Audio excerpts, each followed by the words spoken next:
है या नहीं सबको।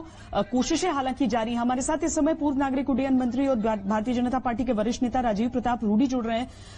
राजीव प्रताप रूडी जी, इस खास एयरपोर्ट को पिछले साल भी कई नोटिसेस दिए गए थे।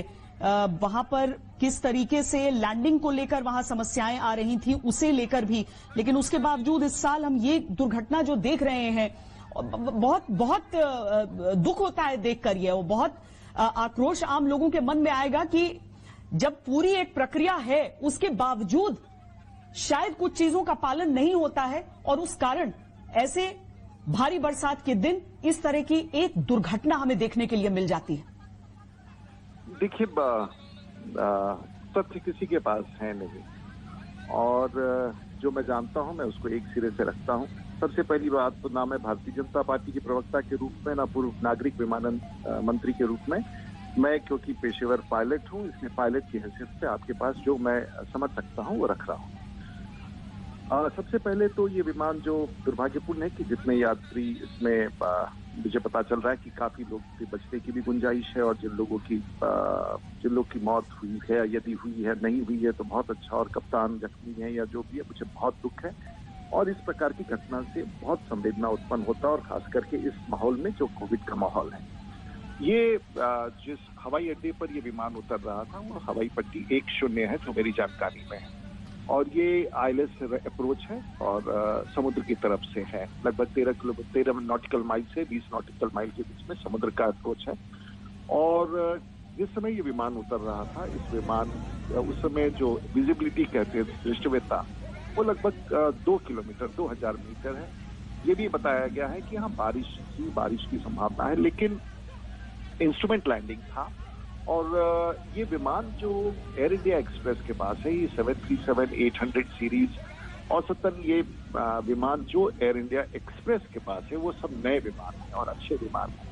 कप्तान भी बहुत अच्छे हैं एयर इंडिया एक्सप्रेस के पास, अनुभवी भी हैं। लेकिन एक विषय जरूर आता है कि ये हवाई पट्टी लगभग सामान्य रूप से 9300 फीट के आसपास का है और जो उतरने के लिए हवाई पट्टी उपलब्ध है वो लगभग मोटे तौर से 8000-8,500 फीट का, अगर 10 हवाई पट्टी के दिशा से देखा जाए तो बड़ा असामान्य सा कई बार प्रतीत होता है कि 8000 फीट के हवाई पट्टी पर जहाज, और इसमें जो बारिश के मौसम में अगर रनवे अगर वेट होता है तो जो ब्रेकिंग की जाती है ऑटोमेशन पर, वो हाईएस्ट ब्रेकिंग होती है। अगर वो भी फेल करता है तो उसको डिसएंगेज करके आदमी पेडल को दबा करके मैनुअल ब्रेकिंग करता है। तो इसलिए इतने लंबाई में तो एक संभावना हो सकती है कि जिसको ILS अप्रोच में हम लोग स्टेबलाइज्ड अप्रोच कहते हैं कि 2600 फीट पर आकर के बिल्कुल जहाज स्टेबलाइज हो गया, यानी कि चक्का नीचे आ गया और एक गति पर आ गया और उसकी स्पीड नियंत्रित होगी। ये सब किया जाता है क्योंकि आपको याद होगा मैंगलोर क्रैश में यही सबसे बड़ी गलती हुई थी। पायलट थके हुए थे, विदेशी पायलट था, को पायलट ने उस समय गो अराउंड करने का कोशिश किया। हाई ऑन अप्रोच थे वो लोग, जब उतरने आए और जब उन्होंने देखा, मेन पायलट ने, जो कप्तान था, उसने उतरने की कोशिश की। जो फर्स्ट ऑफिसर था उसने गो अराउंड करने का कोशिश किया, उसने वार्निंग दी कि हमारा अप्रोच स्टेबलाइज नहीं है, और पायलट ने टचडाउन के बाद इंजन कट करने के बाद उसको फिर से एक बार उड़ाने का कोशिश किया।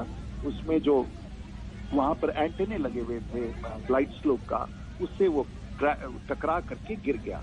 अब ये तो पता नहीं है कि आखिर इतने लंबे हवाई अड्डे में किस परिस्थिति में कप्तान हो सकता है। कई परिस्थिति में वो थ्रेशोल्ड एक बिंदु ऐसा होता है हवाई पट्टी पर जहां हवाई पट्टी से 50 फीट के ऊपर से 100 फीट के ऊपर आ जाता है और उसके बाद फ्लेयर करके टचडाउन जोन बना होता है और टचडाउन जोन के भीतर ही जहाज का पहिया उतरना चाहिए।